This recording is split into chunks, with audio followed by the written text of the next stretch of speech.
घराघरात सावित्रीमाईंचा फोटो लागलाच पाहिजे. उमेश पाटील. आज मुली सर्वच क्षेत्रांमध्ये मोठ्या प्रमाणामध्ये प्रगती करत असून सावित्रीबाई फुले यांनी मुलींच्या शिक्षणाची मुहूर्तमेढ रोवली. प्रसंगी दगडगोटे खाऊन मुलींच्या शिक्षणासाठी सातत्याने झटत राहिला त्या सावित्रीबाई फुले यांची जयंती बालिका दिन म्हणून राहनाळ शाळेमध्ये मोठ्या जल्लोषात साजरा होत आहे. याचा मला मनस्वी आनंद होत आहे, असे उद्गार ग्रामपंचायतचे सदस्य उमेश पाटील यांनी काढले. बालिका दिन म्हणजे सावित्रीबाई फुले यांचा जन्मदिवस राहनाळ शाळेमध्ये मोठ्या उत्साहाने साजरा करण्यात आला. यावेळी मुलींनी सावित्रीबाईंच्या वेशभूषा केल्या होत्या. इयत्ता 7वीच्या विद्यार्थ्यांनी नेहा झुंजारराव या विद्यार्थिनीच्या अध्यक्षतेखाली बालसभा घेतली. कार्यक्रमाचे सूत्रसंचालन पूर्वी घारगे हिने केले होते.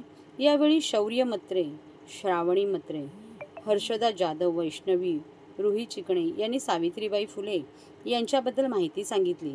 तर इयत्ता 3रीच्या आणि 2रीच्या मुलींनी सावित्रीबाई फुले यांचा गौरव करणाऱ्या ओव्या सादर केल्या.